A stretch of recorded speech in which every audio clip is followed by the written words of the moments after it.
बुद्ध पूर्णिमा बौद्ध धर्म के अनुयायियों के लिए अत्यंत पावन और महत्वपूर्ण पर्व है। यह पर्व हर वर्ष वैशाख माह की शुक्ल पक्ष की पूर्णिमा तिथि को मनाया जाता है। धार्मिक मान्यताओं के अनुसार इसी दिन भगवान बुद्ध का जन्म हुआ था, जिन्हें भगवान विष्णु का 9वां अवतार भी माना जाता है। बौद्ध धर्म के अनुयायियों के लिए यह दिन ध्यान, तप और करुणा के अभ्यास का प्रतीक है, जबकि हिंदू धर्म में इसे ईश्वर के अवतार के रूप में पूजा जाता है।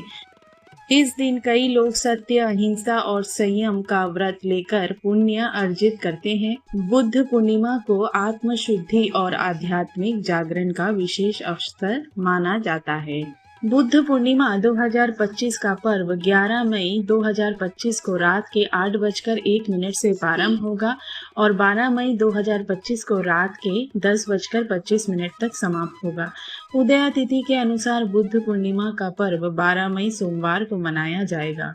इस दिन भगवान गौतम बुद्ध की 2587वीं जयंती मनाई जाएगी, जो बौद्ध धर्म और हिंदू धर्म दोनों के अनुयायियों के लिए अत्यंत पवित्र और महत्वपूर्ण है। बुद्ध पूर्णिमा के दिन वरियान योग और रवि योग का संयोग बन रहा है, जो इस पर्व को और भी खास बनाता है। रवि योग का समय सुबह के 5:32 से लेकर 6:17 तक रहेगा, जबकि भद्रावास योग सुबह के 9:14 तक रहेगा। इन युगों में पवित्र नदियों में स्नान, भगवान विष्णु और भगवान बुद्ध की पूजा करने से अमोघ फल की प्राप्ति होती है, जो आत्मिक शांति और पुण्य अर्जन का कारण बनते हैं। यह समय पूजा, ध्यान और तप के लिए अत्यंत उपयुक्त माना जाता है।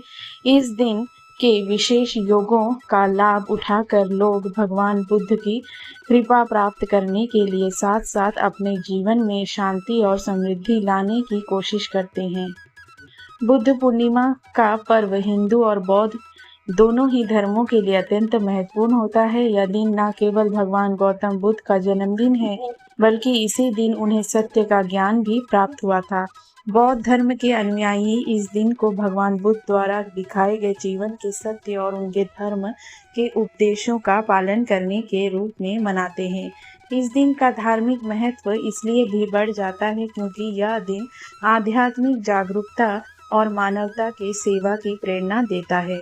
ध्यान, साधना और करुणा के साथ भगवान बुद्ध की पूजा करने से मानसिक शांति मिलती है और जीवन की परेशानियों से उबरने में मदद मिलती है।